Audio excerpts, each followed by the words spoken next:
తప్పు కాదురా రథం నడుపుతారా మా మామను కూర్చోబెట్టి ఎటెళ్ళాలో చెబుతా కళ్ళాలను చేత్తుబట్టి అల్లుడినైపోగా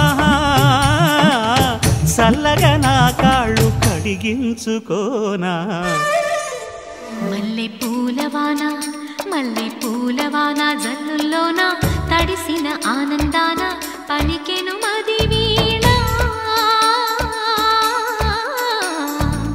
భయం లేదు పదరా అని పలికిందిర నా మైనా మల్లె పూలవాన జయమ్మ